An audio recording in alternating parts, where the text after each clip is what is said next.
ಏನ್ sir Gen Z ಅನ್ಸ್ಬಿಟ್ಟು ಜೆನ್ಸಿಗೆ light ಹಾಕೊಂಡು ಕೂತಿದ್ದೀರಾ? ಆ, ಸ್ವಲ್ಪ ಬೆಳಕಿಗೆ ಬರೋಣ ಅಂತ. ಅಲ್ಲ ಆಲ್ರೆಡಿ ಬೆಳಕಲ್ಲಿ ಇದ್ರಲ್ಲ, ಇನ್ನ ಮತ್ತೆ ಬೆಳಕಿಗೆ ಬರ್ಬೇಕಾ? ಪ್ರಕಾಶಮಾನವಾಗಿ ಕಂಗೊಳಿಸೋಣ. Okay. A few moments later.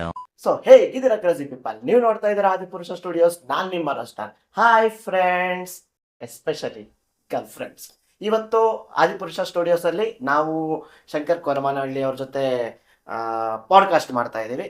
Sir, Suraj ಕಳಿ ಪ್ರೇಕ್ಷಕರನ್ನ ಫಸ್ಟ್ ಇನ್ವೈಟ್ ಮಾಡೋಣ. ಆದಿಪುರುಷ ಸ್ಟುಡಿಯೋ ವೀಕ್ಷಕರಿಗೆ ನಮಸ್ಕಾರ. ನಾನು ಇವತ್ತು ರೋಸ್ಟಾರ್ ರಕ್ಷಿತ್ ಅವ್ರ ಜೊತೆ ಒಂದು ಬ್ರಾಡ್ಕಾಸ್ಟ್ ಮಾಡೋಣ ಅಂತ ಬಂದಿದ್ದೀನಿ. ಇವತ್ತಿನ ಕ್ವಶನ್ ಏನಪ್ಪಾ ಅಂದ್ರೆ ಜೆನ್ಸಿಗಳ ಬಗ್ಗೆ, ಅಂದ್ರೆ ಸಿಜೆಪಿಯ ಪಾರ್ಟಿಯ ಬಗ್ಗೆ ಮಾತುಕತೆ.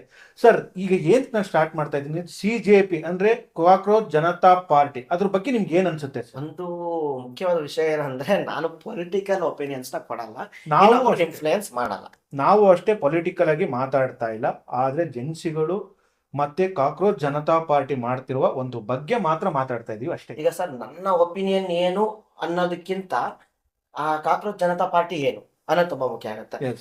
ಅದ್ರ ಆರಂಭ ಹೆಂಗಾಯ್ತು, ಅದು ಏನ್ ಮಾಡ್ಕೊಂಬಂತು, ಅಥವಾ ಆಮೇಲೆ ಎಜುಕೇಶನ್ ಮಿನಿಸ್ಟರ್ ರಾಜೀನಾಮೆಗೆ ಯಾವ ತರ ಕಾರಣ ಆಯ್ತು, ಮುಂದೇನಾಯ್ತು, ಇವಾಗ ಏನಾಗ್ತಿದೆ, ಅದೆಲ್ಲ ನ್ಯೂಸ್ ಅಲ್ಲಿ ಪ್ರತಿಯೊಬ್ಬರು ನೋಡ್ತಾ ಇದ್ದಾರೆ, ಡೇ ಟು ಡೇ ಲೈಫ್ ಅಲ್ಲಿ ನಡೀತಾ ಇದೆ. ನಾನೊಂದು ಏನ್ ಹೇಳೋದು ಅಂದ್ರೆ, ಆನರೇಬಲ್ ಸಿಜೆ ಅವರು ಏನ್ ಮಾಡಿದ್ರು, ಕಾಕ್ರೋಚಸ್ ಅಂತ ಅಂದ್ರು. ಅವ್ರು ಯಾವ ಅರ್ಥದಲ್ಲಂದ್ರು, ಯಾರನ್ನ ಉದ್ದೇಶಿಸಿ ಅಂದ್ರು ಗೊತ್ತಿಲ್ಲ. ಅದನ್ನ ಕೆಲವರು ಮನ್ಸಿಗೆ ತಗೊಂಡು ಕಾಕ್ರೋಚ್ ಜನತಾ ಪಾರ್ಟಿ ಅಂತ ಡೈರೆಕ್ಟ್ ಆಪೋಸಿಟ್ ಫಾರ್ ಬಿಜೆಪಿ ತರನೇ ಇತ್ತು. ಯಾಕಂದ್ರೆ ಸದ್ಯಕ್ಕೆ ಇಂಡಿಯಾದಲ್ಲಿ ರೂಲಿಂಗ್ ಪಾರ್ಟಿ ಬಿಜೆಪಿ ಇರೋದ್ರಿಂದ ಕೇಂದ್ರದಲ್ಲಿ ಅವ್ರು ಬಿಜೆಪಿ ವಿರುದ್ಧನೇ ಮಾತಾಡ್ಬೇಕು. ಯಾಕಂದ್ರೆ ಆಪೋಸಿಟ್ ಡೆಮೋಕ್ರಸಿ ಅಂದ್ರೆ ಹಂಗೆ ಅಲ್ವಾ ಸರ್ ನಡೆಯೋದು? ಹೌದು, ಖಂಡಿತ. ಒಬ್ಬ ಏತಿ ಅಂದ್ರೆ ಒಬ್ಬ ಪ್ರೇತಿ ಅಂತ ಅಂತಾನೆ. ಅದನ್ನ ನಾನು ಡೆಮೋಕ್ರಸಿ ಅಂತ ಹೇಳ್ತೀನಿ. ಹೌದು. ಆಮೇಲೆ ಈ ಜನ್ಸಿ ಅನ್ನೋದೊಂದು ಏನಿದೆ ಅಲ್ಲ, ಜೆನ್ಸಿ ಅನ್ನೋ ಟರ್ಮು 96 ಇಂದ ಬಾರ್ನ್ ಆದವ್ರನ್ನೆಲ್ಲ 2012 ವರ್ಗು ಜೆನ್ಸಿ ಅಂತಾರೆ. ಹೌದು. 2012 ಮೇಲ್ಗಡೆ ಬಾರ್ನ್ ಆದವ್ರನ್ನೆಲ್ಲ ಜನ್ ಆಲ್ಫಾ ಅಂತ ಹೇಳ್ತಾರೆ. You have to worry about gen alpha rather than gen Z. Okay, ಯಾಕಂದ್ರೆ ಅವ್ರು ಇನ್ನೂ ಬಂದಿಲ್ಲ, ಪ್ರೌಢಾವಸ್ಥೆಯಲ್ಲಿ ಇದಾರೆ. ಹೌದಾದ್ರು ಅಂದ್ರೆ ಅವಾಗ ಗೊತ್ತಾಗುತ್ತೆ ಜೆನ್ಸಿಗಳಿಗಿಂತ ಜನ್ ಆಲ್ಫಾ ಎಷ್ಟು ಡೇಂಜರಸ್ ಅಂತ. ಓಕೆ, ಅದು ನೆಕ್ಸ್ಟ್ ಮಾತಾಡೋಣ. ಸೊ ಜೆನ್ಸಿಗಳ ಪಕ್ಷ ಯಾವತ್ತೂ ಅದು ಜೆನ್ಸಿಗಳ ಪಕ್ಷನೇ ಆಗಿರ್ಲಿಲ್ಲ ನನ್ನ ಪ್ರಕಾರ. CJP was never the party of ಜೆನ್ಸೀಸ್. Okay. Gen Z ಯಾವುದೇ ಒಂದು ಪಕ್ಷದ ಇದು ಇಲ್ಲ.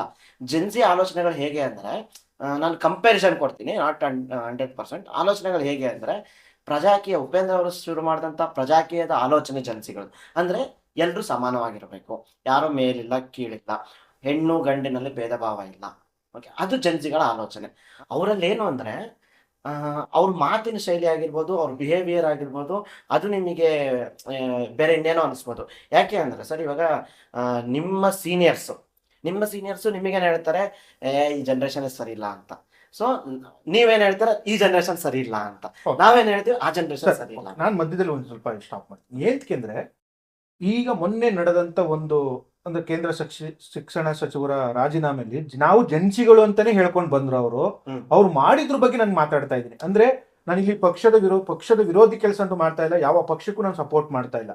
ಬಟ್ ಅವರು ಜೆನ್ಸಿಗಳು ಅಂತ ಹೇಳ್ಕೊಂಡು ಬಂದ್ರು. ಖಂಡಿತ ನೀಟ್ ಪರೀಕ್ಷೆ ಪೇಪರ್ ಹಗರಣ ಆಯ್ತು, ಅದಕ್ಕೆ ರಾಜೀನಾಮೆ ಕೇಳೋದ್ರಲ್ಲಿ ನಮ್ದು ಒಂದು ಸಪೋರ್ಟ್ ಇದ್ದೇ ಇರುತ್ತೆ. ಯಾಕೆ ಅಂದ್ರೆ ಅದು ತಪ್ಪು. ಯಾಕೆಂದ್ರೆ ಕೇಂದ್ರ ಸರ್ಕಾರ ಬಿಜೆಪಿ ಇರ್ಬೋದು, ಕಾಂಗ್ರೆಸ್ ಇರ್ಬೋದು, ಬೇರೆ ಯಾವುದೇ was never the point sir. Yes, sir. Accountability, ಜವಾಬ್ದಾರಿತನ ಅಂದ್ರೆ ಅದನ್ನ ಹೇಳಕ್ ಬರ್ತಾ ಇದ್ದೀನಿ. ಅವರು ಜವಾಬ್ದಾರಿಯಿಂದ ನಡ್ಕೋಬೇಕಾಯ್ತು. ಪ್ರತಿ ವರ್ಷನೂ ಅದಾಗ್ತಾ ಇದೆ. ಬಟ್ ಒಂದೇ ಪಕ್ಷ ಇದೆ ಅಂತಲ್ಲ, ಎಲ್ಲಾ ಪಕ್ಷದಲ್ಲೂ ಇದ್ದೇ ಆಗ್ತದೆ. ಬಟ್ ಅವರು ಒಂದು ತಪ್ಪು ಮಾಡಿದ್ರು ಸರ್. ಅದ್ ನಿಮ್ಗೆ ಗೊತ್ತಿದೆಯಲ್ವೋ ಗೊತ್ತಿಲ್ಲ. ನಾವು ಹೋರಾಟ ಮಾಡ್ತೀವಿ ಅಂತ ಕೇಳಿ ನಮ್ಮ ದೇಶದ ಪೊಲೀಸ್ ಆಗ್ಬೋದು ಮತ್ತೆ ಆರ್ಮಿ ಮೇಲೆ ಕೈ ಮಾಡಿದ್ರು. ಇದು ಜೆನ್ಸಿಗಳು ತಪ್ಪ ಸರಿನಾ? ಅಭಿಜಿತ್ ದೀಪ್ಕೆ ಇಸ್ 30 years, 95 94 ಅಲ್ಲಿ ಬಾರ್ನು. ಓಕೆ, ಈ ಓಂಟ್ ಕಮಾಂಡರ್ ಜೆನ್ಸಿ ಮುಗಿದೋಯ್ತಲ್ಲ. ಅವ್ರು ಕಟ್ಟಿದ ಪಕ್ಷ ಅಂತಲ್ಲ, ಆಯ್ತು. ಸೌರವ್ ಜೋಶಿ ಆಗಿರ್ಬೋದು, ಸೌರವ್ ದಾಸ್ ಆಗಿರ್ಬೋದು, ಅವರೆಲ್ಲ ಬೇರೆ ಇನ್ನೇನು ಸ್ಪೋಕ್ಸ್ ಪರ್ಸನ್ಸ್ ಎಲ್ಲ ಬೇರೆ ಏನಿದಾರಲ್ಲ, ಅವರೆಲ್ಲ ಜೆನ್ಸಿಗಳಿದ್ದಾರೆ. ಅವರೆಲ್ಲ 27-28 ವರ್ಷದವರು. ಅಲ್ಲಿಂದ ಸ್ಟಾರ್ಟ್ ಆಗುತ್ತೆ. ಆರ್ಮಿ ಮೇಲೆ ಪೊಲೀಸ್ನವ್ರ ಮೇಲೆ ಕೈ ಮಾಡಿದ್ರು ಅಂದ್ರಲ್ಲ, ಅದನ್ನ ಜೆನ್ಸಿಗಳೆಲ್ಲ ಮಿಲೇನಿಯಲ್ಸ್ ಎಲ್ಲ ಯಾರು ಮಾಡಿದ್ರು ತಪ್ಪೆ. ಒಂದು ಹೋರಾಟ ಅಂದಾಗ ಶಾಂತಿಯುತ ಹೋರಾಟ, ಪೀಸ್ಫುಲ್ ಪ್ರೊಟೆಸ್ಟ್ ಅಂತ ಕರೆದಂತ ಅಭಿಜಿತ್ ದೀಪ್ಕೆ ಅವರು ಕರೆದ್ರು. ಆಯ್ತು, ಹೋದ್ರು ಜನಗಳು, ಅಲ್ಲಿ ಜನ ಸೇರಿದ್ರು. ಯಾರು ಫಸ್ಟ್ ಕಲ್ ತೋರಿದ್ರು, ಅದು ಯಾರು ಕಂಡಿಡಿಯಕ್ಕೆ ಕಂಡಿಡಿಯೋದಕ್ಕೆ ಆಗೋದಿಲ್ಲ. ಯಾಕಂದ್ರೆ ಸರಿ, ಮಧ್ಯದಲ್ಲಿ ಬ್ರೇಕ್ ಮಾಡ್ತೀನಿ. ಇದು ಹಳೆ ವಿಷಯ, ಬಟ್ ಇದು ಮುಗ್ದೋಗಿರೋ ವಿಷಯ. ಆದ್ರೂ ನೆನಪು ಮಾಡಿ ಮುಂದಿನ ಕತೆಗೆ ನಾನು ಹೋಗ್ತಾ ಇದ್ದೀನಿ. ಓಕೆ, ಇದು ಹಳೆ ವಿಷಯ, ಆಲ್ರೆಡಿ ಮುಗ್ದೋಯ್ತು, ಅವ್ರು ರಾಜೀನಾಮೆ ಕೊಟ್ಟರು, ಎಲ್ಲಾನು ಆಗೋಯ್ತು. ಅದಾದ್ಮೇಲೆ ಅದು ಶಾಂತವಾಗಿ ಆಗಿದೆ. ಆದ್ರೆ ಆ ಜೆನ್ಸಿಗಳು ಹೋರಾಟದಲ್ಲಿ ರಾಜೀನಾಮೆ ಕೊಟ್ಟ ಮೇಲೆ ಒಂದು ತಪ್ಪು ಮಾಡ್ತಾರೆ, ಅದು ನಿಮ್ಗೆ ಗೊತ್ತಾ? ಅವ್ರು ಹೋರಾಟ ಮಾಡಿ ಸ್ಟಾರ್ಟ್ ಮಾಡಿದ ಯಾಕೆ ಹೇಳಿ? 20 ಜನ ಸೂಸೈಡ್ ಮಾಡ್ಕೊಂಡ್ರು ಅಂತ. ಬಟ್ ಅದೇ ರಾಜೀನಾಮೆ ಕೊಟ್ಟದ ಮೇಲೆ ಅದು ಯಾರು ಸೌರವ್ ಗುಪ್ತಾ ಅಂತ ಯಾವ ವ್ಯಕ್ತಿ ಇರ್ತಾನೆ, ಒಂದು ಕೆಲವು ಹೆಣ್ಣು ಮಕ್ಕಳುಗಳ ಜೊತೆ ಒಂದು 5 ಸ್ಟಾರ್ ಹೋಟೆಲ್ ಕುಡಿದು ಕುಪ್ಪಿಸಿ ಪಾರ್ಟಿ ಮಾಡ್ತಾನೆ. ಇದು ಜೆನ್ಸಿಗಳು ಮಾಡಿದ ತಪ್ಪ ಸರಿನಾ? I will come to that point. ಇವಾಗ ಸತ್ತಂತ ಆತ್ಮಹತ್ಯೆ ಮಾಡ್ಕೊಂಡು ಸತ್ತಂತ 20 ವ್ಯಕ್ತಿಗಳ ಆತ್ಮಕ್ಕೆ ಶಾಂತಿ ಸಿಗ್ಲಿ, ಅವರಿಗೋಸ್ಕರನೇ ಹೋರಾಟ ಮಾಡಿದ್ರ ಅಥವಾ ಇವ್ರ ಪರ್ಸನಲ್ ಅಜೆಂಡಾ ಪ್ರೊಪಗೆಂಡಾಗಳಿದ್ವಾ? ನೋ ಒನ್ ನೋಸ್, ಅದು ಅವ್ರಿಗೆ ಮಾತ್ರ ಗೊತ್ತಿರುತ್ತೆ. ಆಯ್ತು, ಒಬ್ರು ರಾಜೀನಾಮೆ ಕೊಟ್ಟರು, ರಾಜೀನಾಮೆ ಕೊಟ್ಟಾದ್ಮೇಲೆ ಅಕೌಂಟೇಬಲ್. ರಾಜೀನಾಮೆ ಅನ್ನೋದು ಏನಾಗಬೇಕು ಅಂದ್ರೆ ಬೇರೆ ಇನ್ನೊಬ್ಬ ವ್ಯಕ್ತಿಗೆ ಅಥವಾ ಇನ್ನೊಬ್ಬ ರಾಜಕಾರಣಕ್ಕೆ, ಮುಂಬರುವ ಸರ್ಕಾರಕ್ಕೆ ಆಗಲಿ ಪ್ರತಿಯೊಬ್ಬರಿಗೂ ಒಂದು ಭಯ ಇರಬೇಕು. ಓಕೆ, ನಾವೇನಾದ್ರೂ ಮಿಸ್ಟೇಕ್ ಮಾಡಿದ್ರೆ ಜನ ನಮ್ಮನ್ನ ರಾಜೀನಾಮೆ ಕೇಳ್ತಾರೆ, ನಮ್ಮನ್ನ ಪದವಿಯಿಂದ ಕಿತ್ತೆಸಿತಾರೆ ಅಂತ. ಅದೊಂದು ಮೇನ್ ಉದ್ದೇಶ. ಈಗ ರಾಜೀನಾಮೆ ಕೊಟ್ಟರೆ ಏನ್ ಬದಲಾಗುತ್ತೆ ಅಂತಂದು ಕೇಳೋರು ಇದ್ದಾರೆ, ಏನ್ ಬದಲಾಗಿದೆ ಅಂತ ಕೇಳೋರು ಇದ್ದಾರೆ. ಅದೆಲ್ಲದಕ್ಕೂ ಅದೇ ಉತ್ತರ. ಅದೊಂದು ನಮಗೆ ಇದು ಅಷ್ಟೇ, ಭಯ ಇರಬೇಕು. ಡೆಮಾಕ್ರಸಿಲಿ ಕ್ವಶನ್ ಕೇಳೋದಕ್ಕೋಸ್ಕರ ಡೆಮಾಕ್ರಸಿ ಮಾಡ್ತಾ ಇದ್ವಿ, ಭಯ ಇರಬೇಕು. ಸೊ ಇವ್ರು ಕ್ವಶನ್ ಕೇಳಿದ್ದಾರೆ, ಅವರು ಆನ್ಸರ್ ಮಾಡಿದ್ದಾರೆ ರಾಜೀನಾಮೆ ಮುಖಾಂತರ, ಆಮೇಲೆ ಅವರು ಹೋಗ್ಬಿಟ್ಟು ಪಬ್ಬಲ್ಲಿ ಪಾರ್ಟಿ ಮಾಡಿದ್ದಾರೆ. ಓಕೆ, ಅಂದ್ರೆ ನಿಮ್ಮ ಲೆಕ್ಕದಲ್ಲಿ ಅವ್ರು ಪಬ್ಬಲ್ಲಿ ಪಾರ್ಟಿ ಮಾಡಿದ್ರು ಸರಿ? ನನ್ನ ಲೆಕ್ಕದಲ್ಲಿ ಸರಿ ಅಲ್ಲ ಸರ್, ಅವ್ರ ಪ್ರಕಾರ ಅದು ಸರಿನೇ. ಅದು ಈಗ ಒಂದು ಸೆಲೆಬ್ರೇಟ್ ಮಾಡ್ತಾ ಇದ್ದಾರೆ ಸರ್ ಅವರು. ಇವಾಗ ನಾನು ಏನ್ ಹೇಳ್ತಿದ್ದೀನಿ ಅಂದ್ರೆ, ತಂತ ವಿದ್ಯಾರ್ಥಿಗಳಿಗೆ ಅವ್ರು ಅವಮಾನ ಮಾಡಿದ್ದಾರೆ, ಅದು ನಾನು ಖಂಡಿಸ್ತಿದ್ದೆ. ಈಗ ಅವರು ಪಾರ್ಟಿ ಮಾಡಿ ಪಬ್ಬಲ್ಲಿ ಪಾರ್ಟಿ ಮಾಡಿದ್ರೆ, ಈಗ ಅವ್ರ ದುಡ್ಡಲ್ಲಿ ಅವರು ಪಬ್ಬಲ್ಲಿ ಪಾರ್ಟಿ ಮಾಡಿದ್ರೆ ನಾನೇ ಕೇಳಿ ಮಾಡ್ಕಾದ್ರು. ನಾವು ಇದೇ ಸರ್, ನಾವು ಜಡ್ಜ್ ಮಾಡ್ತೇವೆ. ಜಡ್ಜ್ ಇಸ್ ನೆವರ್ ಜಡ್ಜ್ ಮಾಡಲ್ಲ ನಮ್ಮಲ್ಲಿ, ನಾವು ಜಡ್ಜ್ ಮಾಡಬಾರ್ದು. ಇವಾಗ ಅವ್ನು ಆಯ್ತಪ್ಪ ಪಾರ್ಟಿ ಮಾಡ್ದ, ಅವ್ನ ದುಡ್ಡಲ್ಲಿ ಅವ್ನು ಪಾರ್ಟಿ ಮಾಡ್ದ, ಏನಾದರೂ ಜನರ ದುಡ್ಡಲ್ಲಿ ಪಾರ್ಟಿ ಮಾಡಿದ್ರ? ಇಲ್ಲ, ಅವರು ಪಾರ್ಟಿ ಮಾಡಿದ್ರು, ಸೆಲೆಬ್ರೇಟ್ ಮಾಡಿದ್ರು, ಏನೋ ಮಾಡಿದ್ರು. Okay, that is their thing. ನಾನು ಅದನ್ನ ಹೇಳ.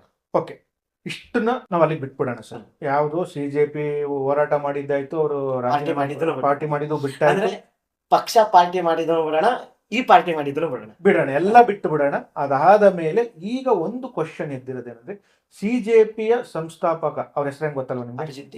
ಅಭಿಜಿತ್ ದೀಪ್ಗೆ. ಅವರು ಮೊನ್ನೆ ಒಂದು ರಾಜ್ಯದಲ್ಲಿ, ಮಹಾರಾಷ್ಟ್ರದಲ್ಲಿ ಒಂದು ಸ್ಕೂಲ್ಗೆ ಹೋಗ್ತಾರೆ. ಅಂದ್ರೆ ಒಂದು ಚಿಕ್ಕ ಮಗು ಇರುವಂತ ಒಂದು ಸ್ಕೂಲ್ಗೆ ಹೋಗಿ ಒಂದು ಸ್ಕೂಲಿನ ತಗೋತಾರೆ. ಅಂದ್ರೆ ಒಂದು ಗೌರ್ಮೆಂಟ್ ಸ್ಕೂಲಿಗೆ ಯಾರ ಪರ್ಮಿಷನ್ ಇಲ್ಲದೆ ಆ ವ್ಯಕ್ತಿ ಹೋಗಂಗಿಲ್ಲ. ಹೋದ್ರೆ ಆ ಜಾಗಕ್ಕೆ ಅವ್ನು ಬರ್ತಾ ಇದ್ದಾನೆ ಅಂದ್ರೆ ಆ ಸ್ಕೂಲಿನ ಮಕ್ಕಳನ್ನ ಬಿಟ್ಟು ಬೇರೆ ಸ್ಕೂಲಿನ ಮಕ್ಕಳನ್ನ ಕರ್ಕೊಂಡ್ಬಂದು ಕೂರಿಸ್ತಾರೆ. ಅಂದ್ರೆ ಒಂದು ಶಿಕ್ಷಕರಿಗೆ ಅವಮಾನ ಮಾಡ್ತಾರೆ. ಇದು ಅವ್ರು ಮಾಡೋಂತ ಒಂದು ಕಾರ್ಯನ, ಕೆಲ್ಸನ? ಒಂದು ಸರ್ಕಾರಿ ಶಾಲೆಗಳ ಬಗ್ಗೆ. ಓಕೆ, ಅವರು ಸರ್ಕಾರಿ ಶಾಲೆಗಳ ಸ್ಥಿತಿ ಹೇಗಿದೆ ಅಂತ ನೋಡಕ್ ಹೋಗಿರ್ಬೋದು. ಯಾಕೆ ಅಂದ್ರೆ ನಾನು ಇದನ್ನ ಎಲ್ಲಿ, I am not supporting Abhijit ದೀಪ್ಗೆ. ಓಕೆ, ಅಭಿಜಿತ್ ದೀಪ್ಗೆ ನಮ್ಮ ಮುಂದಿನ ಪ್ರಧಾನಮಂತ್ರಿ ಅಲ್ಲ, ದಯವಿಟ್ಟು ಪ್ರಧಾನಮಂತ್ರಿ ತಪ್ಪು ತಿಳ್ಕೊಬೇಡಿ. ಮುಂದಿನ ಪ್ರಧಾನಮಂತ್ರಿ ನಿಮಗೆ ನಿಜವಾಗ್ಲೂ ಒಬ್ಬ ನಿಯತ್ತಿನ ವ್ಯಕ್ತಿನ, ಒಬ್ಬ ನಿಷ್ಠಾವಂತ ವ್ಯಕ್ತಿನ, ಒಬ್ಬ ಒಳ್ಳೆ ವ್ಯಕ್ತಿನ, ಒಬ್ಬ ನಿಜವಾದ ಲೀಡರ್ನ, ನಿಮ್ಮಗಳನ್ನ ಅಂದ್ರೆ ನಿಮ್ಮನ್ನ ಲೀಡ್ ಮಾಡೋಂತ ಲೀಡರ್ನ ಆಯ್ಕೆ ಮಾಡ್ಬೇಕು ಅಂದ್ರೆ ನನ್ನನ್ನು ಆಯ್ಕೆ ಮಾಡಿ. ಅಲ್ಲ, ಚೆನ್ನಾಗಿ ಕೊಟ್ರಿ, ಸೀರಿಯಸ್ ಆಗಿ ನನ್ನನ್ನು ಆಯ್ಕೆ ಮಾಡಿ. ನನ್ಗೆ ಬೇಜಾರಿಲ್ಲ, ನನ್ಗೆ ಇಷ್ಟನೇ ದೇಶ. ನಾನು ಇನ್ನೊಬ್ರು ಪ್ರಧಾನಿ ಆಗ್ಲಿ ಅಂತ ನಾನು ಕೇಳ್ತಾ ಇಲ್ಲ. ಅಭಿಜಿತ್ ದೀಪ್ಗೆ ಪ್ರಧಾನಿ, ದಟ್ ವಾಸ್ ನೆವರ್ ನಾಟ್. ಹೇಳಿದ್ರಲ್ಲ ಇಷ್ಟಕ್ಕೆಲ್ಲ ಓಕೆ, ನಿಮ್ನ ಆಯ್ಕೆ ಮಾಡಿರೋದು ಸೈಡಿಗೆ ಇಟ್ಟು ನೀವ್ ಹೇಳಿದೆಲ್ಲ ಓಕೆ, ಇರೋ ಫ್ಯಾಕ್ಟ್ ಬಗ್ಗೆ ಮಾತಾಡಿ. ಓಕೆ, ಅವ್ರು ಹೋಗಿ ಒಂದು ಶಿಕ್ಷಕರಿಗೆ ಅವಮಾನ ಮಾಡ್ತಾರೆ, ಅದು ಸರಿನಾ ತಪ್ಪ? ಸರಿ, ಅಂದ್ರೆ ಏಕವಚನದಲ್ಲಿ ಮಾತಾಡ್ತಾರೆ. ಇಲ್ಲ, ನಾನು ಅದಕ್ಕೆ ಬರ್ತಾ ಇದ್ದಲ್ವಾ, ದಯವಿಟ್ಟು ಓಕೆ ಅಲ್ಲಿ ಬರ್ತೀನಿ. ಈಗ ಏನಾಗಿತ್ತು ಅಂದ್ರೆ, ನಾನು ಜಸ್ಟ್ ಒಂದು ಸಿಂಪಲ್ ಎಕ್ಸಾಂಪಲ್ ಕೊಡ್ತೀನಿ. ಸ್ವತಂತ್ರ ಪೂರ್ವದಲ್ಲಿ ನಮ್ಮ ದೇಶಕ್ಕೆ ಸ್ವಾತಂತ್ರ್ಯ ಕೊಡಿಸಿದ ಗಾಂಧೀಜಿಯವರು, ಅದೊಂದೇನು ಒಂದು ಇದೆ ಅಲ್ವಾ, ಅದು ಸುತ್ತ ನಾನು ಮಾತಾಡೋಣ ಇವಾಗ. ಅಲ್ಲಿಂದ ನಾನು ರೆಫರೆನ್ಸ್ ತಗೊಂಡ್ಬರ್ತೀನಿ. ಇವಾಗ ಗಾಂಧೀಜಿಯವರು ದೇಶ ಎಲ್ಲ ಸುತ್ತಿ, ಟ್ರೈನಲ್ಲಿ ದೇಶನೆಲ್ಲ ಸುತ್ತಿ ದೇಶನ ಒಗ್ಗೂಡಿಸಿದ್ರು. ಆಮೇಲೆ ಎಲ್ಲ ಒಗ್ಗೂಡ್ಬಿಟ್ಟು ಆಮೇಲೆ ಸ್ವತಂತ್ರ ಸಂಗ್ರಾಮ ಮಾಡಿದ್ರು. ಬ್ರಿಟಿಷರು ನಮ್ಮ ದೇಶ ಬಿಟ್ಟು ಹೋಗೋ ಕಾರಣ World War II. ಬಟ್ ಇನ್ನೊಂದು ಕ್ವಶನ್ ಕರ್ಕೊಂಡ್ಬರ್ಬೇಕು, ನನ್ನ ಎಲ್ಲರೂ ಬರ್ಬೇಕು. ಯಾಕಂದ್ರೆ ಮಹಾತ್ಮ ಗಾಂಧಿ ಅವರು ಒಬ್ಬರೇ ಅರ್ಥ ಮಾಡ್ಕೊಂತಿಲ್ಲ ಅನ್ಸುತ್ತೆ. ನಾನು ಏನ್ ಹೇಳ್ತಾ ಇದೀನಿ ನೀವು ಅರ್ಥ ಮಾಡ್ಕೊಂತ. ಗಾಂಧೀಜಿ ಅವರು ಬ್ರಿಟಿಷ್ ನ ಓಡಿಸಿದ್ರು ಅನ್ನೋದಕ್ಕಿಂತ ಬ್ರಿಟಿಷ್ ಆಕ್ಚುಲಿ ಅವ್ರಿಗೆ ಹೋಗ್ಬೇಕಂತ ಇಷ್ಟ ಇತ್ತು ಆಕ್ಚುಲಿ. ಯಾಕಂದ್ರೆ ಅವ್ರು ಸಾಕಾಗೋಗಿತ್ತು, 200 ವರ್ಷ ಆಳ್ವಳಿಕೆ ಸಾಕಾಗೋಗಿತ್ತು, ಸುಣ್ಣ ಆಗೋಗ್ಬಿಟ್ಟಿದ್ರು. ಅವ್ರ ಕೈಯಲ್ಲಿ ಆಳ್ವಿಕೆ ಮಾಡೋ ಕೆಪಾಸಿಟಿ ಇರ್ಲಿಲ್ಲ. ಬಟ್ ಬಟ್ ಬಟ್ ಇದು ಅವರು ಸೋತ್ ಸುಣ್ಣ, ಅವರಿಗೆ actually pain in the as ಅಥವಾ ಅವರಿಗೆ ನಿಜವಾಗ್ಲೂ ತೊಂದರೆ ಕೊಟ್ಟವ್ರು ಯಾರು ಅಂದ್ರೆ ಭಗತ್ ಸಿಂಗ್ ಅವರು, ಸುಭಾಷ್ ಚಂದ್ರ ಬೋಸ್ ಅವ್ರು. ಅವ್ರು ನಿಜವಾಗ್ಲೂ ತೊಂದರೆ ಕೊಟ್ಟರು ಬ್ರಿಟಿಷರಿಗೆ. ಅಷ್ಟು ತೊಂದರೆ ಕೊಟ್ಟಿದ್ದಕ್ಕೆ ಅವ್ರು ಇವ್ರನ್ನ ಟಾರ್ಗೆಟ್ ಮಾಡಿದ್ರೆ ಹೊರತು. ಓಕೆ, ಆಮೇಲೆ ಬ್ರಿಟಿಷ್ ಯಾಕೆ ನಮ್ಮ ದೇಶ ಬಿಟ್ಟೋದ್ರು ಅದು ಬೇರೆ ವಿಷಯ. ಬೇರೆ ವಿಷಯ. ನಾನು ಹೇಳ್ತಿದ್ದೀನಲ್ಲ, ಎಲ್ಲ ಗಾಂಧೀಜಿಯವರು ಎಲ್ಲ ಸುತ್ತಾಡಿ ಒಂದು ಮಾಡಿದ್ರು, ದೇಶನ ಒಂದು ಮಾಡಿದ್ರು. ಪ್ರತಿಯೊಂದು ಅಂದ್ರೆ ನಮ್ಮ ದೇಶದ ಸಮಸ್ಯೆಗಳೇನು ಅಂತ ತಿಳ್ಕೊಂಡ್ರು. ಹಂಗೆ ಮೇ ಬಿ ಇವ್ರು ಅಭಿಜಿತ್ ದೀಪ್ಕಿ ಅವರು ಹೋಗಿರ್ಬೋದೇನೋ, ನಮ್ಮ ಎಜುಕೇಶನ್ ಸಿಸ್ಟಮ್ನ ಚೇಂಜ್ ಮಾಡೋಣ, ಫಸ್ಟ್ ಗೌರ್ಮೆಂಟ್ ಸ್ಕೂಲ್ಗಳನ್ನ ನೋಡೋಣ ಅಂತ ಹೋಗಿರ್ಬೋದೇನೋ. ಅಲ್ಲೋಗಿ ಅವ್ರು ಏನು ಕಾಂಡ್ ಮಾಡಿದಾರಲ್ಲ, ಆ ಕಾಂಡು ತಪ್ಪು. ನಾನ್ ಕೇಳೋದು, ಹೋಗಿ ಒಂದು ಸ್ಕೂಲ್ನ ವಿಸಿಟ್ ಮಾಡೋದು ತಪ್ಪಲ್ಲ.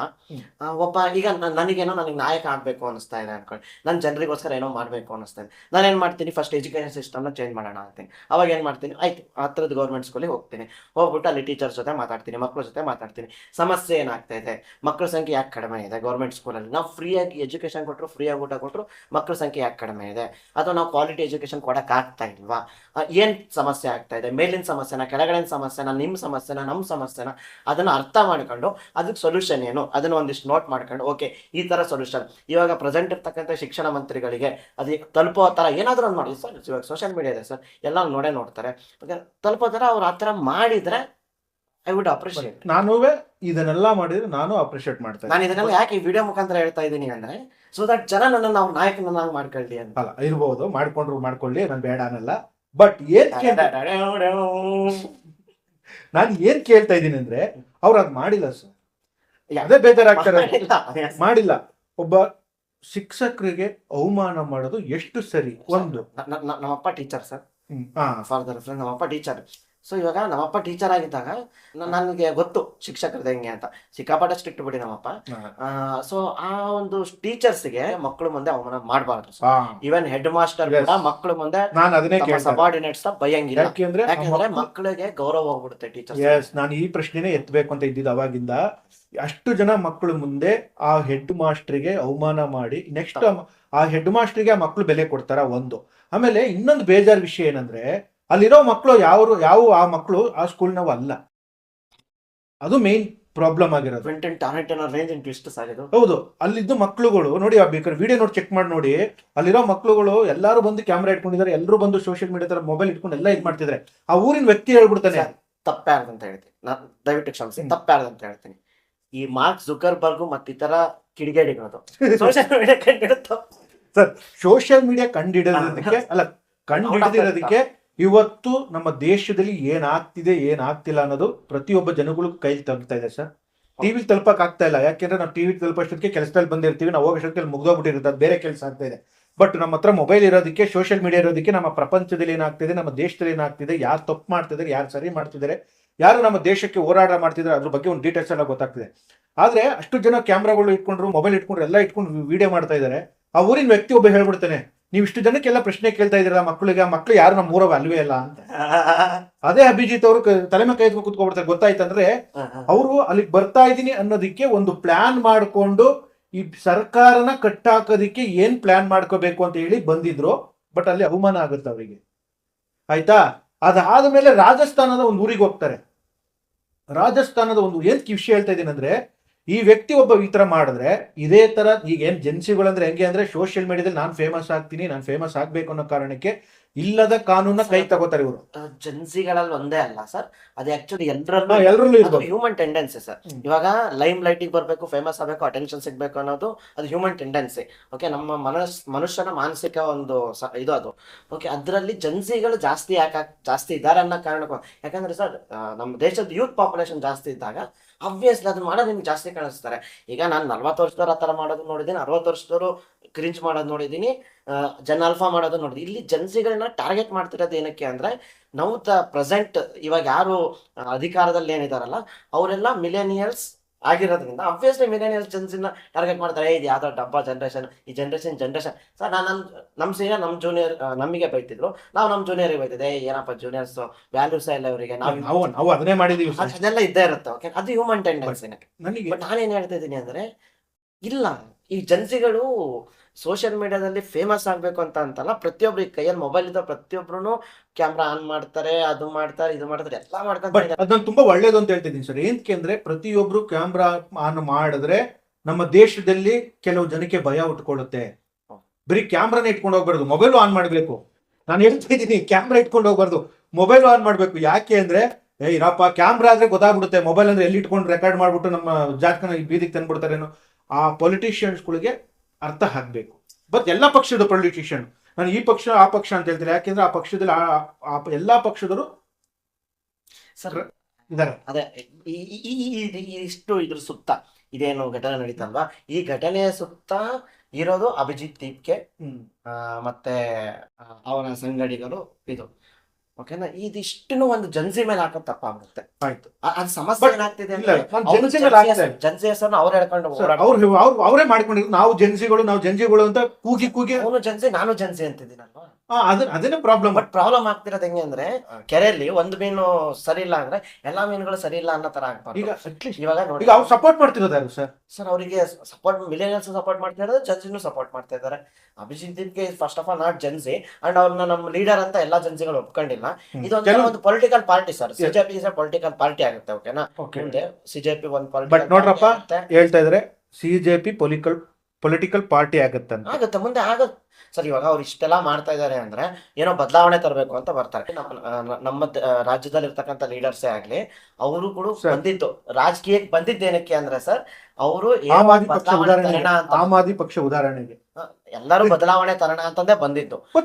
ಬದಲಾವಣೆ ಸರ್, ಬದಲಾವಣೆ ತರೋಣ ಅಂತಂದ್ರೆ ಎಲ್ಲರೂ ಬರ್ತಾರೆ ಸರ್. ಇವಾಗ ಬಂದ್ಬಿಟ್ಟು ಇವಾಗ ಏನಾಗುತ್ತೆ ಅಂದ್ರೆ ಒಂದು ಕೆರೆಯಿಂದ ನೀರು ಹರ್ಕೊಂಡ್ ಫ್ರೆಶ್ ನೀರು ಹರ್ಕೊಂಡ್ ಅಯ್ಯೋ ನಾನ್ ನದಿ ಸೇರ್ತಿದೀನಿ ಅಂತ ಬರುತ್ತೆ.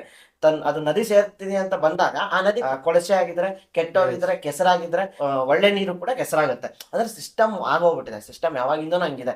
ಈಗ ನಾನೇ ತಗೊಳ್ಳೋಣ ಸರ್, ಈಗ ನಾನೇನೋ ಒಂದು ತಪ್ಪು ಮಾಡಿ, ನಾನು ನಮ್ಮ ತಂಗಿ ಸ್ಕೂಲಿಗೆ ಹೋಗ್ತಾ ಇದ್ವಿ, ನಾನು ಸ್ಕೂಲಲ್ಲಿ ಏನೋ ತಪ್ಪು ಮಾಡಿರ್ತೀನಿ, ಮನೆಯಲ್ಲಿ ನಮ್ಮ ಮಮ್ಮಿಗೆ ನಮ್ಮ ಪಪ್ಪಂಗೆ ಹೇಳ್ಬಾರ್ದು ನಮ್ಮ ತಂಗಿ, ಅದಕ್ಕೆ ನಾನು ಅವಳಿಗೆ ಒಂದು ಚಾಕ್ಲೇಟ್ ಕೊಡಿಸ್ತೇನೆ.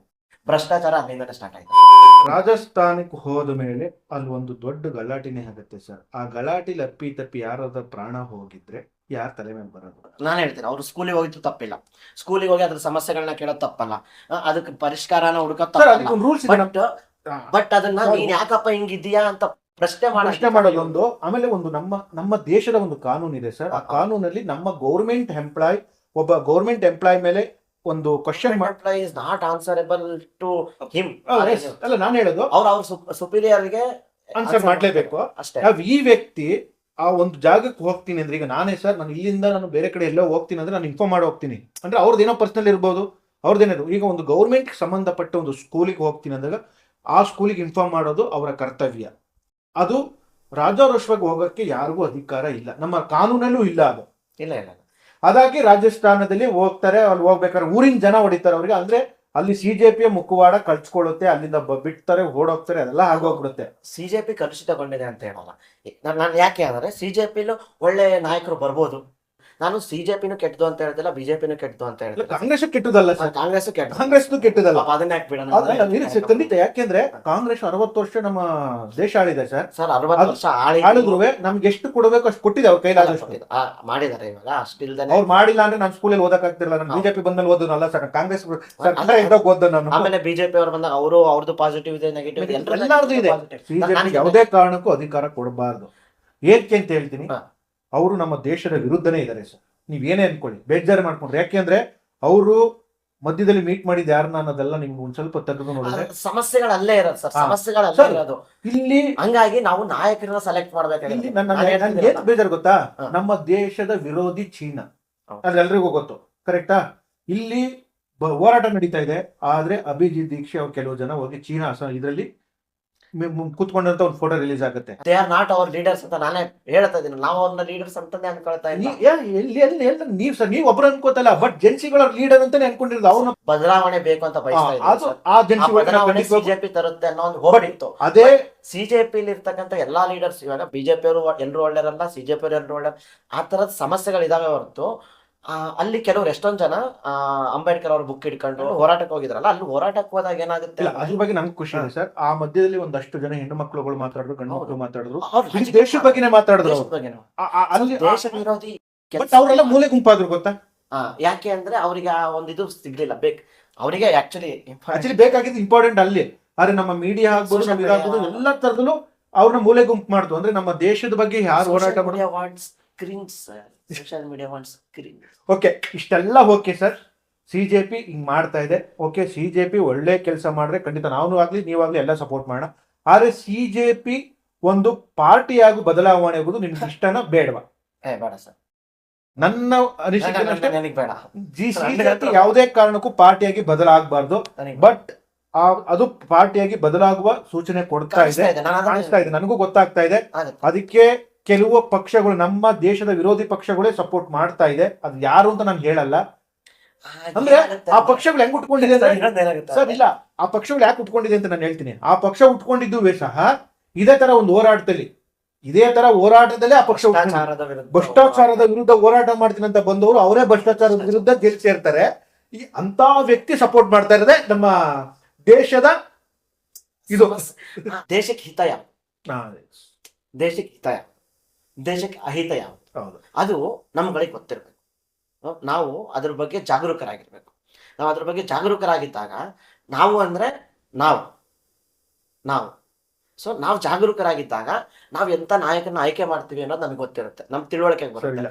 ಅವಾಗ ನಾವು ಸರಿಯಾದ ನಾಯಕನ ಆಯ್ಕೆ ಮಾಡ್ತೀವಿ. ಅವನೇನಾದ್ರೂ ದೇಶದ ಅಹಿತಕರವಾದಂತ ಕೆಲಸ ಮಾಡಿದಾಗ ಅವನ್ನ ಕ್ವಶನ್ ಮಾಡಿ ಕಾಲರ್ ಹಿಡಿದು ತಗೊಂಡು ಹಾಕ್ತೀವಿ. ಅದೇ ಪ್ರಾಬ್ಲಮ್ ಆಗಿರೋದು ಅದನ್ನ ನಾವು ಮಾಡ್ತಾ ಇಲ್ಲ. ನಮ್ಮ ದೇಶದಲ್ಲಿ ಏನಾಗಿದೆ ಗೊತ್ತಾ, ಬಿಗಿನಿಂಗ್ ಟು ಎಂಡ್ ನಾನು ನನ್ನ ದೇಶನ ಉದ್ಧಾರ ಮಾಡೋರಿಗೆ ನಾನು ಓಟ್ ಹಾಕ್ತೀನಿ ಅಂತ ಬರ್ತೀವಿ ನಾವು. ಕೇವಲ 2 ದಿನದಲ್ಲಿ ನಮ್ಮ ಮೈಂಡ್ ಸೆಟ್ ಚೇಂಜ್ ಆಗೋಗ್ಬಿಡುತ್ತೆ. ಕೇವಲ ಒಂದು ಬಾಟ್ಲಿ ಎಣ್ಣೆ, ಎಲೆಕ್ಷನ್ಸ್ ಆರ್ ಸ್ಕ್ಯಾಮ್ಸ್. ಎಲ್ಲ ಪ್ರತಿಯೊಂದು ಸ್ಕ್ಯಾಮ್. ಅಂದ್ರೆ ಕಾಂಟ್ರವರ್ಸಿ ಆಯ್ತು, ಸುಮ್ಮನೆ ಹೇಳ್ದಲ್ಲ ನಮ್ಗೆ ಸ್ಕ್ಯಾಮ್.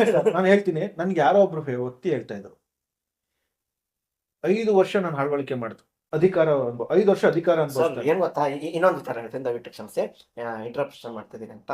ಈ ಇಂಡಿಯಾದವರು ರಷ್ಯಾದಿಂದ ಆಯಿಲ್ ತಗೊಳ್ತಿದ್ದಾರೆ, ಚೈನಾದವ್ರು ರಷ್ಯಾದಿಂದ ಆಯಿಲ್ ತಗೊಳ್ತಿದಾರಲ್ಲ, ಅದರಿಂದ ಸುಮ್ಮನೆ ಯಾಕೆ ಸರ್ ರಷ್ಯಾದಿಂದ ಆಯಿಲ್ ತಗೊಳ್ತಾರೆ? ನನ್ನ ಹತ್ರನೇ ಕೇಳಿದ್ರೆ ಗ್ಯಾಲನ್ ಗಂಟೆ ಬರುತ್ತೆ. ಈ ಆಯಿಲ್ ಒಂದು ಗಾಡಿಗೆ ಶಾರ್ಟೇಜ್ ಆಗುತ್ತೆ, ಮಿಕ್ಕಿದ ಗಾಡಿಗೆ ಏನ್ ಮಾಡೋಣ? ಅಲ್ಲ, ಹೇಳ್ದೆ ಹಂಗೆ, ಏನೋ ಒಂದು ಡೈಲಾಗ್ ಚೆನ್ನಾಗಿದೆ. ನಾನು ಹೇಳಿದ್ದು ನಿಮ್ ನೆಕ್ಸ್ಟ್ ಸಿನಿಮಾದಲ್ಲಿ ನನ್ನ ಆಸ್ ಎ ರೈಟರ್ ಅಲ್ಲ, ನೀವು ಸರ್, ನೀವು ರೈಟರ್, ಆಲ್ರೆಡಿ ರೈಟರು, ಡೈರೆಕ್ಟ್ರು, ಡಾಕ್ಟ್ರು ಎಲ್ಲ ಆಗ್ಬಿಟ್ಟಿದ್ದೀರಾ, ಅದು ಬೇರೆ ವಿಷಯ. ನಾನು ಈಗ CJP ಒಂದು ಪಕ್ಷ ಆಗಿ ಉಳಿಬೇಕಾ ಬೇಡವಾ ಅದನ್ನ ಹೆಂಡ್ ಮಾಡಿ ಇಲ್ಲಿಗೆ ಈ ಎಪಿಸೋಡ್ ಮುಗಿಸ್ಬಿಡೋಣ ಸರ್. ಅದು ಪಕ್ಷ ಉಳಿಬೇಕಾ ಮಾಡುವ ನನ್ನ ಕೈಯಲ್ಲಿ ಹತ್ರ ಇಲ್ಲ. ಒಪಿನಿಯನಿಗೆ ಬಂದ್ರೆ ನಾನೇನ್ ಹೇಳ್ತೀನಿ ಅಂದ್ರೆ, if they can do good, ಒಳ್ಳೇದ್ ಮಾಡಕ್ ಆಗುತ್ತೆ ಅವ್ರ ಕೈಲಿ ಅಂದ್ರೆ, ಅವ್ರು ನಿಜವಾಗ್ಲೂ ದೇಶದ ಹಿತದ ಬಗ್ಗೆ ಯೋಚನೆ ಮಾಡಿ ಮಾಡ್ತಾ ಇದ್ದಾರೆ ಅಂದ್ರೆ ಅವ್ರು ಮಾಡ್ಲಿ. ದೇಶಕ್ಕೆ ಹಿತ ಯಾವ್ದು ಅಹಿತ ಯಾವ್ದು ಅಂತ ನಿಮಗೆ ಗೊತ್ತಿದ್ರೆ ನೀವು ಸೆಲೆಕ್ಟ್ ಮಾಡ್ತೀರಾ, ಯಾವ್ದು ಹಿತಕರವಾದ ಪಕ್ಷ, ಯಾವ್ದು ಅಹಿತಕರವಾದ ಪಕ್ಷ, ಯಾರು ಹಿತಕರವಾದಂತ ಲೀಡರು, ಯಾರಿಲ್ಲ ಅಂತ. ಈಗ ಸರ್, ನಾನು ಎಲ್ಲಿ ಸೆಲೆಕ್ಟ್ ಮಾಡ್ಬೋದು ಅಂದ್ರೆ ನಾನು ಹೇಳ್ತೀನಿ ನೋಡಿ. ನಾನು ಏನ್ ಸೆಲೆಕ್ಟ್ ಮಾಡ್ಬೋದು ಅಂದ್ರೆ, ನಾನು ನನ್ನ ಗ್ರಾಮ ಪಂಚಾಯತಿ ಇದಕ್ಕೆ ನಾನು ಸೆಲೆಕ್ಟ್ ಮಾಡ್ಬೋದು, ನಾನು ನನ್ನ ತಾಲೂಕು ಪಂಚಾಯತಿ ಇದಕ್ಕೆ ನಾನು ಸೆಲೆಕ್ಟ್ ಮಾಡ್ಬೋದು, ಜಿಲ್ಲಾ ಪಂಚಾಯತಿ ಲೆವೆಲ್ ನಾನು ಸೆಲೆಕ್ಟ್ ಮಾಡ್ಬೋದು, ನನ್ನ ತಾಲೂಕಲ್ಲಿ MLA ನಾನು ಸೆಲೆಕ್ಟ್ ಮಾಡ್ಬೋದು, ನಮ್ಮ ಜಿಲ್ಲೆ MP ನಾನು ಸೆಲೆಕ್ಟ್ ಮಾಡ್ಬೋದು. ಅಷ್ಟೇ ನಿಮ್ ಕೈ ಇಷ್ಟೇ ಮಾಡೋದು ನಾನು. ಇಷ್ಟ್ರ ಮೇಲೆ ನಾವ್ಯಾರನ್ನ ಸೆಲೆಕ್ಟ್ ಮಾಡಿ ಕಳ್ಸಿರ್ತೀವಲ್ಲ, ಅವರೆಲ್ಲ ಸೇರ್ಕೊಂಡು ಒಬ್ಬ ನಾಯಕನ ಸೆಲೆಕ್ಟ್ ಮಾಡ್ತಾರೆ, ಅವರು ಚೀಫ್ ಮಿನಿಸ್ಟರ್ ಆಗ್ತಾರೆ. ಆಮೇಲೆ MP ಅವರೆಲ್ಲ ಸೇರ್ಬಿಟ್ಟು ಪ್ರೈಮ್ ಮಿನಿಸ್ಟರ್ ಆಗ್ತಾರೆ. ಮೈ ತುಂಬಾ ಲೈಟ್ ಹಾಕೊಂಡು ಫೈಮ್ ಲೈಟ್ ಬಂದ್ಬಿಟ್ರಿ ನೀವು. ನೋಡಿ ವೀಕ್ಷಕರೇ, ಇವ್ರು ಹೇಳಿದ್ದಾರೆ CJP ತುಂಬಾ ಒಳ್ಳೆ ಕೆಲಸ ಮಾಡಿದ್ರೆ ಮಾತ್ರ ಒಂದು ಪಾರ್ಟಿಯಾಗಿ ಬರ್ಲಿ, ಇಲ್ಲ ಅಂದ್ರೆ ಅಲ್ಲಿಗೆ ಕೈ ಮುಗಿದ್ಬಿಡಿ. ಜೆನ್ಸಿಗಳು ಬದಲಾವಣೆ ಬೇಕು. ನೀವು ಜೆನ್ಸಿಗಳು ಬದಲಾವಣೆ ಬಯಸಿದ್ರೆ ಯಾವುದೇ ತಪ್ಪಿಲ್ಲ, ಆದರೆ ಒಳ್ಳೇದಿಕ್ ಮಾತ್ರ ಬದಲಾವಣೆ ಬಯಸಿ ಅಂತ ನಾನು ಕೇಳ್ಕೊತಾ ಈ ಎಪಿಸೋಡ್ ನ ಇಲ್ಲಿಗೆ ನೋಡೋಣ. ನಾವು ಎಲೆಕ್ಷನ್ ನಿಂತಾಗ ಏನು ಮಾಡ್ಬೇಕು ಜನಗಳು ಅದ್ ಮಾಡ್ತಾರೆ. ಈಗ CJP ಬಟ್ ಆದ್ರೆ ಸರ್, ವಾಜಪೇಯಿ ಅವರು ಪ್ರೈಮ್ ಮಿನಿಸ್ಟರ್ ಆಗಿ ನೆಕ್ಸ್ಟ್ ಅವರು ಇದರಿಂದ ಬಂದಾಗ, ಅವ್ರ ಪದವಿಯಿಂದ ಇಳಿಬೇಕಾದ್ರೆ ಅವ್ರೊಂದು ಮಾತಾಡಿದ್ರು, ಅದು ನೆನಪಾಗ್ತಾ ಇದೆ. 1000 ಪಾರ್ಟಿಗಳು ಬರ್ತವೆ ಹೋಗ್ತವೆ, 1000 ನಾಯಕರು ಬರ್ತಾರೆ ಹೋಗ್ತಾರೆ, ಆದ್ರೆ ಈ ದೇಶ ಅಖಂಡವಾಗಿರ್ಬೇಕು, ನಮ್ಮ ನಿರ್ಧಾರ ಅಚಲವಾಗಿರ್ಬೇಕು. ಜೈ ಹಿಂದ್. ಇದ್ರ ಮಧ್ಯದಲ್ಲಿ ನಂದೊಂದಿದೆ ಸರ್. ಸೆಪ್ಟೆಂಬರ್ 25ನೇ ತಾರೀಕು ನನ್ನ ನಿರ್ದೇಶನದ ಬಿಂಗೋ ಚಿತ್ರ ರಾಜ್ಯಾದ್ಯಂತ ರಿಲೀಸ್ ಆಗ್ತಾ ಇದೆ. ದಯವಿಟ್ಟು ಕನ್ನಡ ಅಭಿಮಾನಿಗಳು, ನಮ್ಮಂತ ಹೊಸ ಕಲಾವಿದರಿಗಾಗ್ಬೋದು, ಹೊಸ ನಿರ್ದೇಶಕರಿಗಾಗ್ಬೋದು ಸಪೋರ್ಟ್ ಮಾಡಿ ಅಂತ ಕೇಳ್ತಾ ಇದೀನಿ. ಎಲ್ಲರೂ ಸೆಪ್ಟೆಂಬರ್ 25 ನಿಮ್ಮ ಹತ್ತಿರದ ಚಿತ್ರಮಂದಿರಗಳು ನನ್ನ ಸಿನಿಮಾನ ಬಿಂಗೋನ ನೋಡಿ ಅಂತ ನಾನು ಕೇಳ್ಕೊತಾ ಇದ್ದೀನಿ. ದಯವಿಟ್ಟು ಕನ್ನಡ ಕಲಾ ರಸಿಕರಲ್ಲಿ ವಿನಂತಿ, ಕನ್ನಡ ಚಲನಚಿತ್ರಗಳನ್ನ ಬೆಳೆಸಿ ಉಳಿಸಿ, ಕನ್ನಡ ಚಿತ್ರಗಳನ್ನ ಚಿತ್ರಮಂದಿರದಲ್ಲಿ ನೋಡಿ. ಸಿರಿಗನ್ನಡಂ ಗೆಲ್ಗೆ, ಸಿರಿಗನ್ನಡಂ ಬಾಳಿಗೆ. ಸರ್, ಇನ್ನೊಂದು ವಿಷಯ ಗೊತ್ತಾ, ನಮ್ಮ ಬಿಂಗೋನು ಜೆನ್ಸಿಗಳ ಸಿನಿಮಾನೇ ಸರ್. ಓ ಮೈ ಗಾಡ್ ನೀವೇನ್ ಇಷ್ಟು ನಾವು ಮಾತಾಡಿದೀವಲ್ಲ, ಈಗೇನ್ ಮಾತಾಡಿದ್ರಲ್ಲ ನೀವೆಲ್ಲ, ಈಗೇನ್ ಮಾತಾಡಿದ್ರಲ್ಲ, ಅದೇ ನಮ್ಮ ಬಿಂಗೋದ ಒಂದು ಮೈನ್ ಲೈನ್. ಅಂದ್ರೆ ಜೆನ್ಸಿಗಳು, ಸ್ಕ್ಯಾಮ್ ಪ್ರತಿಯೊಂದು ಸೇರಿ ಕಟ್ಟಿರುವಂತ ಒಂದು ಬಿಂಗೋ. ಆಯ್ತು ಬಿಂಗೋ ಸಿನಿಮಾ ಅದು ಏತ್ಗೆ ಗೊತ್ತಾ, ಒಂದು ದೊಡ್ಡ ಸ್ಕ್ಯಾಮ್ ಆಗಿದೆ, ಇಡೀ ದೇಶಕ್ಕೆ ಗೊತ್ತಿಲ್ಲ. ಆದ್ರೆ ಬಿಂಗೋದಲ್ಲಿ ನಾವು ಸಿನಿಮಾ ತೋರಿಸಿದೀವಿ. ಅದು ದೊಡ್ಡ ಸ್ಕ್ಯಾಮ್, 20,000 ಕೋಟಿ ಸ್ಕ್ಯಾಮ್. ಅದ್ನ ಬೇಕು ಅಂದ್ರೆ ಬಿಂಗೋ ನೋಡಿ, ಇದಾದ್ಮೇಲೆ ಮ್ಯೂಸಿಕ್ ಹಾಕುವಂತ. ಅದ್ ಬೇಕು ಅಂದ್ರೆ ಬಿಂಗೋ ನೋಡಿ. ಸಬ್ಸ್ಕ್ರೈಬ್, ಲೈಕ್, ಶೇರ್, ಕಮೆಂಟ್ ಕಡೆ ಗಮನ ಕೊಡಿ. ನಗ್ತಾರೆ. So let's meet in the next video.